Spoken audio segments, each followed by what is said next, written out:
ਇੱਕ ਓੰਕਾਰ ਸਤਿਨਾਮ ਕਰਤਾ ਪੁਰਖ ਨਿਰਭਉ ਨਿਰਵੈਰ ਅਕਾਲ ਮੂਰਤਿ ਅਜੂਨੀ ਸੈਭੰ ਗੁਰ ਪ੍ਰਸਾਦ। ਸਭੇ ਸਾਂਝੀਵਾਲ ਚੈਨਲ ਦੇਖ ਰਹੇ ਸਾਰੇ ਹੀ ਸਰੋਤਿਆਂ ਨੂੰ ਗੁਰਪ੍ਰੀਤ ਸਿੰਘ ਵੱਲੋਂ ਵਾਹਿਗੁਰੂ ਜੀ ਕਾ ਖਾਲਸਾ ਵਾਹਿਗੁਰੂ ਜੀ ਕੀ ਫਤਿਹ। ਅੱਜ ਸਿੱਖ ਇਤਿਹਾਸ ਵਿੱਚੋਂ ਅਸੀਂ ਮਹਾਨ ਸ਼ਹੀਦ ਪਹਿਲੇ ਬਾਦਸ਼ਾਹ ਸਿੱਖ ਕੌਮ ਦੇ ਪਹਿਲੇ ਬਾਦਸ਼ਾਹ ਬਾਬਾ ਬੰਦਾ ਸਿੰਘ ਬਹਾਦਰ ਦੇ ਸ਼ਹੀਦੀ ਜੀਵਨ ਨੂੰ ਵਿਚਾਰਨ ਦੀ ਕੋਸ਼ਿਸ਼ ਕਰਾਂਗੇ। ਉਹਨਾਂ ਦੇ ਜੀਵਨ ਨੂੰ ਜਦੋਂ ਅਸੀਂ ਵਿਚਾਰਨ ਦੀ ਕੋਸ਼ਿਸ਼ ਕਰਦੇ ਹਾਂ ਤਾਂ ਸੋਚ ਨੂੰ ਵਿਸ਼ਾਲ ਕਰਨ ਦੀ ਜਿਹੜੀ ਜ਼ਰੂਰਤ ਹੈ।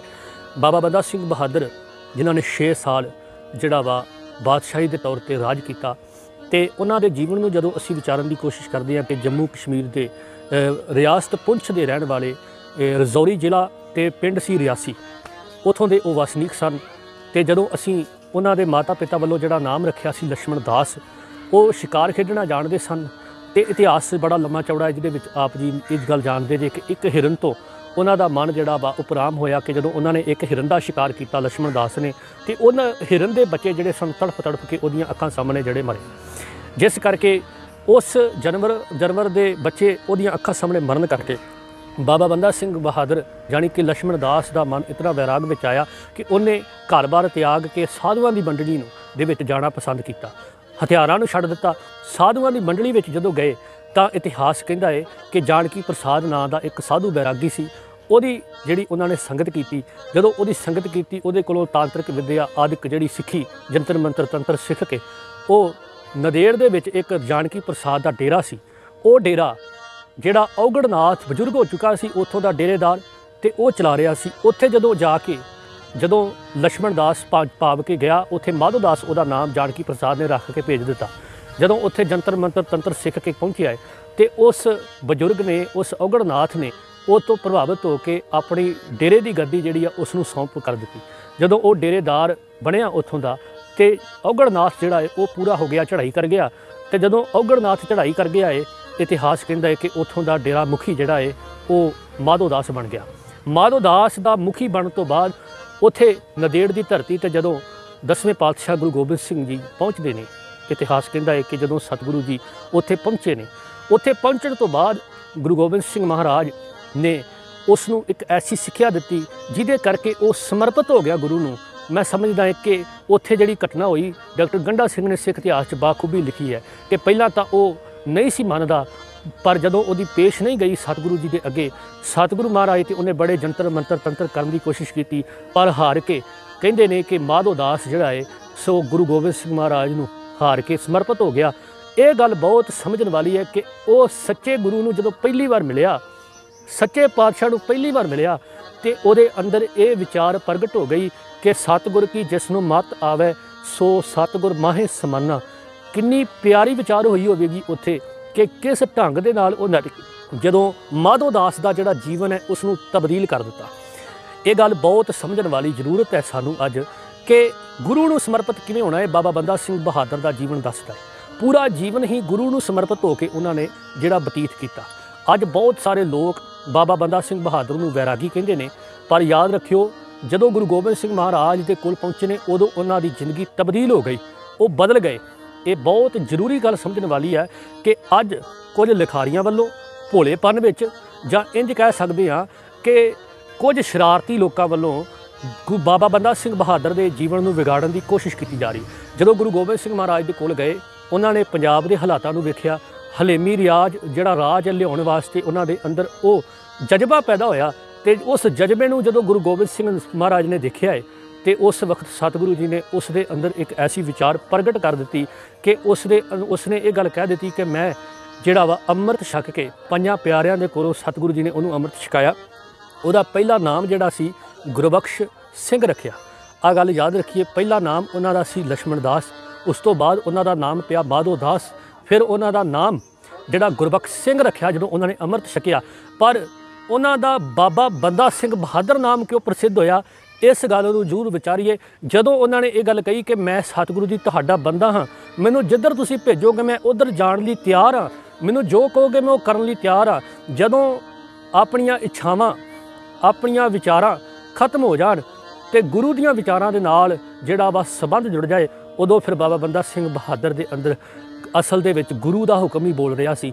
ਬਾਬਾ ਬੰਦਾ ਸਿੰਘ ਬਹਾਦਰ ਨੇ ਸਤਿਗੁਰੂ ਗੁਰੂ ਗੋਬਿੰਦ ਸਿੰਘ ਮਹਾਰਾਜ ਨੇ ਉਹਨਾਂ ਦੇ ਅੰਦਰ ਦਾ ਜਜ਼ਬਾ ਵੇਖਿਆ। ਸੂਰਾ ਸੋ ਪਹਿਚਾਨੀਏ ਜੋ ਲੜੈ ਦੀਨ ਕੇ ਹੇਤ। ਅਸੀਂ ਬਹੁਤ ਵਾਰ ਇਹ ਪੰਕਤੀਆਂ ਪੜ੍ਹ ਜਾਂਦੇ ਹਾਂ, ਪਰ ਇੱਥੇ ਜਿਹੜਾ ਸ਼ਬਦ ਆਇਆ ਦੀਨ ਕੇ ਹੇਤ, ਦੀਨ ਦੀ ਖਾਤਰ, ਧਰਮ ਦੀ ਖਾਤਰ, ਬਾਬਾ ਬੰਦਾ ਸਿੰਘ ਬਹਾਦਰ ਅੰਦਰੋਂ ਪੂਰਾ ਤਿਆਰ ਹੋ ਚੁੱਕਾ ਸੀ ਲੜਨ ਵਾਸਤੇ। ਇਹ ਗੱਲ ਸਮਝਣੀ ਬਹੁਤ ਜ਼ਰੂਰੀ ਹੈ ਕਿ ਅੰਦਰੋਂ ਉਹ ਪੂਰਾ ਤਿਆਰ ਹੋ ਚੁੱਕਾ ਸੀ ਕਿ ਉਸਨੇ ਜੰਗ ਦੇ ਮੈਦਾਨ ਵਿੱਚ ਜ਼ੋਹਰ ਵਿਖਾਉਣੇ ਆ, ਜ਼ੁਲਮ ਦੇ ਜਿਹੜਾ ਜ਼ੁਲਮ ਰਾਜ ਹੈ ਉਸ ਦੀ ਜੜ ਨੂੰ ਪੱਟ ਦੇਣਾ ਹੈ। ਇਸ ਵਾਸਤੇ ਬਾਬਾ ਬੰਦਾ ਸਿੰਘ ਬਹਾਦਰ ਅੰਦਰੋਂ ਪੂਰਾ ਤਿਆਰ ਹੋ ਚੁੱਕਾ ਹੈ ਤੇ ਸਤਿਗੁਰੂ ਮਹਾਰਾਜ ਨੇ ਉਸ ਦੇ ਇਸ ਜਜ਼ਬੇ ਨੂੰ ਵੇਖ ਕੇ ਉਹਨੂੰ 5 ਤੀਰ ਦਿੱਤੇ, 1 ਘੋੜਾ ਦਿੱਤਾ, ਨਿਸ਼ਾਨ ਸਾਹਿਬ ਦਿੱਤਾ, 1 ਨਗਾਰਾ ਦਿੱਤਾ ਤੇ ਇਸ ਤੋਂ ਇਲਾਵਾ 5 ਸਿੰਘ ਦਿੱਤੇ। ਆਖਿਆ ਇਹਨਾਂ 5 ਸਿੰਘਾਂ ਦੇ ਅਧੀਨ ਰਹਿ ਕੇ ਚੱਲਣਾ ਹੈ, ਕਦੀ ਵੀ ਆਪਣੀ ਮਨਮਰਜ਼ੀ ਨਹੀਂ ਕਰਨੀ। ਤੇ ਸੱਚਮੁੱਚ ਬਾਬਾ ਬੰਦਾ ਸਿੰਘ ਬਹਾਦਰ ਨੇ ਆਪਣੀ ਮਨਮਰਜ਼ੀ ਨਹੀਂ ਕੀਤੀ ਕਿਤੇ। ਕਈ ਭੁੱਲੜ ਪ੍ਰਚਾਰਕ ਤੇ ਭੁੱਲੜ ਲਖਾਰੀ ਅੱਜ ਕੱਲ੍ਹ ਇਹੋ ਜਿਹਾ ਪ੍ਰਚਾਰ ਕਰ ਦਿੰਦੇ ਨੇ ਕਿ ਬਾਬਾ ਬੰਦਾ ਸਿੰਘ ਬਹਾਦਰ ਨੇ ਕਾਹਲ ਕਰ ਲਈ ਤੇ ਆਪਣੀ ਜ਼ਿੰਦਗੀ ਦੇ ਵਿੱਚ ਗੁਰੂ ਦੇ ਹੁਕਮ ਦੀ ਉਲੰਘਣਾ ਕੀਤੀ ਕਿ ਗ੍ਰਸਤੀ ਜੀਵਨ ਧਾਰਨ ਕੀਤਾ। ਯਾਦ ਰੱਖਿਓ, ਗੁਰੂ ਨਾਨਕ ਦੇ ਘਰ ਦੇ ਵਿੱਚ ਗ੍ਰਸਤੀ ਜੀਵਨ ਦੀ ਬਹੁਤ ਮਹਾਨਤਾ ਹੈ। ਗੁਰੂ ਨਾਨਕ ਸਾਹਿਬ ਜੀ ਦੇ ਘਰ ਵਿੱਚ ਗ੍ਰਸਤੀ ਜੀਵਨ ਧਾਰਨ ਕਰਨਾ ਬਹੁਤ ਜ਼ਰੂਰੀ ਹੈ। ਹਾਂ, ਕੋਈ ਨਹੀਂ ਕਰਦਾ, ਇਹ ਉਹਦੀ ਇੱਛਾ ਹੈ। ਸਤਿਗੁਰੂ ਜੀ ਉਹਨੂੰ ਜ਼ਬਰਦਸਤੀ ਨਹੀਂ ਕਹਿੰਦੇ, ਪਰ ਗ੍ਰਸਤੀ ਜੀਵਨ ਨੂੰ ਭਾਈ ਗੁਰਦਾਸ ਜੀ ਕਹਿੰਦੇ ਨੇ ਗਿਆਨਨ ਮੈਂ ਗਿਆਨ ਅਰ ਧਿਆਨਨ ਮੈਂ ਧਿਆਨ ਸਗਲ ਧਰਮ ਮੈਂ ਗ੍ਰਸਤ ਪ੍ਰਧਾਨ। ਜਾਣੀ ਕਿ ਗ੍ਰਸਤੀ ਨੂੰ ਸਤਿਗੁਰੂ ਸਾਡੇ 10 ਗੁਰੂ ਦੇ ਵਿੱਚੋਂ ਜਦੋਂ ਅਸੀਂ ਇਤਿਹਾਸ ਪੜ੍ਹਦੇ ਹਾਂ, ਗੁਰੂ ਨਾਨਕ ਸਾਹਿਬ ਜੀ ਗ੍ਰਸਤੀ ਹੋਏ, ਗੁਰੂ ਅੰਗਦ ਸਾਹਿਬ ਜੀ ਗ੍ਰਸਤੀ, ਗੁਰੂ ਅਮਰਦਾਸ ਪਾਤਸ਼ਾਹ ਜੀ ਗ੍ਰਸਤੀ, ਗੁਰੂ ਰਾਮਦਾਸ ਪਾਤਸ਼ਾਹ ਜੀ ਗ੍ਰਸਤੀ, ਗੁਰੂ 5ਵੇਂ ਪਾਤਸ਼ਾਹ ਜੀ ਗ੍ਰਸਤੀ, ਗੁਰੂ 6ਵੇਂ ਪਾਤਸ਼ਾਹ ਜੀ ਗ੍ਰਸਤੀ। ਇਹ ਗੱਲ ਬਹੁਤ ਸਮਝਣ ਵਾਲੀ ਹੈ ਕਿ ਸਤਿਗੁਰੂ ਦੇ ਘਰ ਦੇ ਵਿੱਚ ਹਰ ਸਿੱਖ ਨੂੰ ਸਤਿਗੁਰੂ ਜੀ ਨੇ ਗ੍ਰਸਤੀ ਹੋਣ ਵਾਸਤੇ ਕਿਹਾ। ਗ੍ਰਸਤੀ ਤੋਂ ਘਰ ਤੋਂ ਛੱਡ ਕੇ ਗ੍ਰਹਿ ਤਾਜ ਬਾਨ ਖੰਡ ਜਾਈਏ, ਚੁਣ ਖਾਈਏ ਕੰਦਾ ਅਜੋ ਬੇਕਾਰ ਨਾ ਛੋੜਈ ਪਾਪੀ ਮਨ ਮੰਦਾ, ਕਿਉਂ ਛੁੱਟੋ ਕੈਸੇ ਤਰੋ ਭਵਜੋਲ ਨਿਤ ਭਾਰੀ, ਰਾਖ ਰਾਖ ਮੇਰੇ ਬੀਠਾ ਜਨ ਸ਼ਰਨ ਤੁਮਾਰੀ। ਗ੍ਰਸਤੀ ਤੋਂ ਭੱਜਣ ਵਾਲੇ ਨੂੰ ਸਤਿਗੁਰੂ ਜੀ ਨੇ ਭਗੌੜਾ ਕਿਹਾ। ਹਾਂ, ਕਿਸੇ ਦੀ ਆਪਣੀ ਇੱਛਾ ਕਿ ਉਹ ਵਿਆਹ ਨਾ ਕਰਾਵੇ, ਪਰ ਕਈ ਭੁੱਲੜ ਪ੍ਰਚਾਰਕ ਇਹ ਗੱਲ ਕਹਿ ਜਾਂਦੇ ਨੇ, ਕਈ ਭੁੱਲੜ ਲਿਖਾਰੀ ਲਿਖੀ ਜਾ ਰਹੇ ਨੇ ਕਿ ਬਾਬਾ ਬੰਦਾ ਸਿੰਘ ਬਹਾਦਰ ਨੇ ਵਿਆਹ ਕਰਾ ਲਿਆ ਤਾਂ ਕਰਕੇ ਗੁਰੂ ਗੋਬਿੰਦ ਸਿੰਘ ਨੇ ਆਖਿਆ ਸੀ ਵਿਆਹ ਨਾ ਕਰਾਓ। ਇਹ ਗੱਲ ਨਹੀਂ ਹੈ, ਇਹ ਗੱਲ ਯਾਦ ਰੱਖਿਓ। ਫਿਰ ਜਦੋਂ ਆਪਾਂ ਪੜ੍ਹਦੇ ਹਾਂ 1710 ਵਿੱਚ ਉਹਨਾਂ ਨੇ ਸਰਹੰਦ ਫਤਿਹ ਕੀਤੀ, ਉੱਥੋਂ ਦਾ ਸੂਬੇਦਾਰ ਬਾਬਾ ਬਾਜ ਸਿੰਘ ਨੂੰ ਬਣਾਇਆ। ਤੇ ਇਹ ਗੱਲ ਸਮਝਣ ਵਾਲੀ ਹੈ ਕਿ ਜਦੋਂ ਪੰਜਾਬ ਦੇ ਜਿਹੜੇ ਸੂਝਵਾਨ ਸਿੱਖ ਸਨ, ਜਿਹੜੇ ਗੁਰੂ ਨੂੰ ਸਮਰਪਿਤ ਸਨ, ਉਹਨਾਂ ਨੇ ਗੁਰੂ ਹੁਕਮਾਂ ਦੇ ਮੁਤਾਬਕ ਬਾਬਾ ਬੰਦਾ ਸਿੰਘ ਬਹਾਦਰ ਦਾ ਸਾਥ ਦਿੱਤਾ। ਫਿਰ ਅਖੀਰ ਦੇ ਵਿੱਚ ਮੈਂ ਆਪ ਜੀ ਦੇ ਨਾਲ ਸਾਂਝੀ ਕਰਦਿਆਂ ਕਿ ਉਹਨਾਂ ਦੀ ਸ਼ਹਾਦਤ ਕਿਵੇਂ ਹੋਈ ਆ, ਇਹ ਗੱਲ ਸਮਝਣ ਵਾਲੀ। ਪਰ ਉਸ ਤੋਂ ਪਹਿਲਾਂ ਮੈਂ ਇੱਕ ਨੁਕਤਾ ਹੋਰ ਸਾਂਝਾ ਕਰਨਾ ਚਾਹੁੰਦਾ ਵਾਂ। 1710 ਵਿੱਚ ਉਹਨਾਂ ਨੇ ਪਹਿਲੀ ਵਾਰ ਉਹ ਬਾਦਸ਼ਾਹ ਬਣੇ ਨੇ ਤੇ ਬਾਦਸ਼ਾਹ ਬਣਨ ਤੋਂ ਬਾਅਦ ਉਹਨਾਂ ਨੇ ਗੁਰੂ ਨਾਨਕ ਸਾਹਿਬ ਤੇ ਗੁਰੂ ਗੋਬਿੰਦ ਸਿੰਘ ਦੇ ਨਾਮ ਤੇ ਨਾਲ ਸਿੱਕੇ ਜਾਰੀ ਕੀਤੇ ਨੇ। ਜਦੋਂ ਸਿੱਖ ਰਾਜ ਦਾ ਜਿਹੜੇ ਨਿਸ਼ਾਨ ਚੜਾਏ ਗਏ ਤੇ ਸਿੱਕੇ ਗੁਰੂਆਂ ਦੇ ਨਾਮ ਤੇ, ਗੁਰੂ ਨਾਨਕ ਸਾਹਿਬ ਤੇ ਗੁਰੂ ਗੋਬਿੰਦ ਸਿੰਘ ਮਹਾਰਾਜ ਦੇ ਨਾਮ ਤੇ ਉਹਨਾਂ ਨੇ ਸਿੱਕੇ ਜਾਰੀ ਕੀਤੇ। ਇਹ ਬਹੁਤ ਸਮਝਣ ਵਾਲੀ ਗੱਲ ਹੈ। ਬਾਦਸ਼ਾਹ ਬਹੁਤੇ ਆਪਣੇ ਨਾਮਾਂ ਦੇ ਨਾਲ ਸਿੱਕੇ ਜਾਰੀ ਕਰਦੇ ਨੇ, ਪਰ ਕਿਵੇਂ ਗੁਰੂ ਨੂੰ ਸਮਰਪਿਤ ਨੇ ਬਾਬਾ ਬੰਦਾ ਸਿੰਘ ਬਹਾਦਰ, ਉਹਨਾਂ ਨੇ ਗੁਰੂਆਂ ਦੇ ਨਾਮ ਤੇ ਸਿੱਕੇ ਜਾਰੀ ਕੀਤੇ ਨੇ। ਉਹਨਾਂ ਨੇ ਗੁਰੂ ਘਰ ਦੀਆਂ ਜਿਹੜੀਆਂ ਨਿਸ਼ਾਨੀਆਂ ਨੇ, ਜਿਵੇਂ ਸਰਹੰਦ ਦਾ ਅਸਥਾਨ ਸੀ ਕਿ ਗੁਰਦੁਆਰਾ ਫਤਿਹਗੜ੍ਹ ਸਾਹਿਬ ਬਣਾਇਆ, ਹੋਰ ਵੀ ਬਹੁਤ ਸਾਰੇ ਅਸਥਾਨ ਜਿਹੜੇ ਨੇ, ਉੱਥੇ 6 ਸਾਲਾਂ ਦੇ ਵਿੱਚ ਰਹਿ ਕੇ ਉਹਨਾਂ ਨੇ ਐਸੇ ਜ਼ੋਰ ਵਿਖਾਏ ਕਿ ਜ਼ਮੀਨ ਜਿਹੜੀ ਅੱਜ ਕਿਸਾਨ ਰੁਲ ਰਹੇ ਨੇ, ਅੱਜ ਸਰਕਾਰਾਂ ਕਿਸਾਨਾਂ ਦੇ ਨਾਲ ਧੱਕਾ ਕਰ ਰਹੀਆਂ ਨੇ, ਪਰ ਬਾਬਾ ਬੰਦਾ ਸਿੰਘ ਬਹਾਦਰ ਨੇ ਇਹਨਾਂ ਨੂੰ ਜ਼ਮੀਨ ਦੇ ਮਾਲਕ ਬਣਾਇਆ ਸੀ। ਇਹ ਸਮਝਣ ਵਾਲੀ ਗੱਲ ਹੈ। ਅੱਜ ਕਿਸਾਨ, ਕਿਉਂਕਿ ਸਭ ਤੋਂ ਜ਼ਰੂਰੀ ਹੈ ਕਿ ਸਮਾਜ ਨੂੰ ਜੇ ਪਾਲਣਾ ਹੈ, ਸਮਾਜ ਦਾ ਸਭ ਤੋਂ ਅਹਿਮ ਅੰਗ ਹੈ ਕਿਸਾਨ। ਤੇ ਬਾਬਾ ਬੰਦਾ ਸਿੰਘ ਬਹਾਦਰ ਨੇ 6 ਸਾਲ ਦੇ ਰਾਜ ਵਿੱਚ ਇੱਕ ਸਭ ਤੋਂ ਜ਼ਰੂਰੀ ਕੰਮ ਕੀਤਾ ਕਿ ਉਹ ਜਿਹੜੇ ਮੁਗਲ ਰਾਜ ਸੀ ਉਹਨਾਂ ਨੂੰ ਹੱਥਾਂ ਪੈਰਾਂ ਦੀ ਪੈ ਗਈ। ਉਹ ਉੱਤਰ ਭਾਰਤ 'ਤੇ ਰਾਜ ਕਰਨ ਵਾਲੇ ਜਿਹੜੇ ਮੁਗਲ ਰਾਜੇ ਸਨ, ਬਾਦਸ਼ਾਹ ਸਨ, ਫਰਕਸ਼ੀਅਰ ਬਾਦਸ਼ਾਹ ਵਰਗੇ, ਉਹਨਾਂ ਨੇ ਸਿੱਖ ਨੂੰ ਤੇ ਸਿੱਖੀ ਨੂੰ ਖਤਮ ਕਰਨ ਵਾਸਤੇ ਜੋ ਕੁਝ ਉਹਨਾਂ ਨੇ ਐਲਾਨ ਕੀਤੇ, ਉਹਦੇ ਵਿੱਚ ਅਸੀਂ ਪੜ੍ਹਦੇ ਹਾਂ ਇਤਿਹਾਸ ਵਿੱਚ ਬਾਬਾ ਫਰਕਸ਼ੀਅਰ, ਜਦੋਂ ਬਾਦਸ਼ਾਹ ਫਰਕਸ਼ੀਅਰ ਬਾਬਾ ਬੰਦਾ ਸਿੰਘ ਬਹਾਦਰ ਨੂੰ ਕੈਦ ਕਰਨ ਵਾਸਤੇ ਹੁਕਮ ਜਾਰੀ ਕਰਦਾ ਹੈ ਤੇ ਇਤਿਹਾਸ ਕਹਿੰਦਾ ਹੈ ਕਿ ਗੁਰਦਾਸ ਨੰਗਲ ਦੀ ਕੜੀ ਦੇ ਵਿੱਚ ਬਾਬਾ ਬੰਦਾ ਸਿੰਘ ਬਹਾਦਰ ਜੀ ਉੱਥੇ ਰਹਿ ਰਹੇ ਸਨ ਤੇ ਉੱਥੇ ਉਹਨਾਂ ਨੂੰ ਗੁਰਦਾਸ ਨੰਗਲ ਦੀ ਗਲੀ ਦੇ ਵਿੱਚ ਅਪ੍ਰੈਲ ਮਹੀਨੇ ਘੇਰਾ ਪਾਇਆ ਜਾਂਦਾ, ਦਸੰਬਰ ਮਹੀਨੇ ਕੈਦ ਕਰਕੇ, ਤੇ ਉੱਥੋਂ ਜਦੋਂ ਪੰਜਾਬ ਦੇ ਵਿੱਚੋਂ ਦੀ ਲਿਜਾਇਆ ਜਾਂਦਾ ਹੈ ਦਿੱਲੀ ਵਿੱਚ, ਤੇ ਦਿੱਲੀ ਲਿਜਾ ਕੇ ਉਹਨਾਂ ਨੂੰ ਸ਼ਹੀਦ ਕਰ ਦਿੱਤਾ ਜਾਂਦਾ। ਅਖੀਰ ਤੇ ਮੈਂ ਇੱਕ ਗੱਲ ਸਾਂਝੀ ਕਰਿਆ ਕਿ ਜਿਸ ਵਕਤ ਉਹਨਾਂ ਨੇ ਇੱਕ ਹਿਰਨੀ ਦੇ ਬੱਚੇ ਜਿਹੜੇ ਮਰੇ ਹੋਏ ਆਪਣੀਆਂ ਅੱਖਾਂ ਨਾਲ ਦੇਖੇ, ਤੜਫ ਕੇ ਮਰੇ ਦੇਖੇ, ਤਾਂ ਉਹਨਾਂ ਦਾ ਮਨ ਇੰਨਾ ਪਿਘਲ ਗਿਆ ਕਿ ਉਹਨਾਂ ਨੇ ਹਥਿਆਰ ਸੁੱਟ ਦਿੱਤੇ।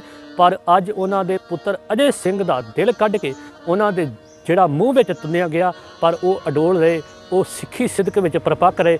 ਉਹਨਾਂ ਨੇ ਆਪਣੇ ਆਪ ਨੂੰ ਜਿਹੜਾ ਸਿੱਖੀ ਨੂੰ ਸਮਰਪਿਤ ਹੋ ਕੇ, ਗੁਰੂ ਵਿਚਾਰਧਾਰਾ ਨੂੰ ਸਮਰਪਿਤ ਹੋ ਕੇ ਆਪਣਾ ਜੀਵਨ ਗੁਜ਼ਾਰਿਆ। ਇਹ ਬਾਬਾ ਬੰਦਾ ਸਿੰਘ ਬਹਾਦਰ ਦੇ ਜੀਵਨ ਦੇ ਵਿੱਚੋਂ ਸਾਨੂੰ ਸਿੱਖਿਆ ਮਿਲਦੀ ਹੈ ਕਿ ਉਹਨਾਂ ਨੇ ਆਪਣੇ ਜੀਵਨ ਨੂੰ ਗੁਰੂ ਨੂੰ ਸਮਰਪਿਤ ਕਰ ਦਿੱਤਾ। ਤਨ ਮਨ ਧਨ ਸਭ ਸੌਂਪ ਗੁਰ ਕੋ, ਹੁਕਮ ਮੰਨੇ ਪਾਈਏ ਵਾਲੀ ਵਿਚਾਰਧਾਰਾ ਤੇ ਪੂਰੇ ਖਰੇ ਉਤਰੇ।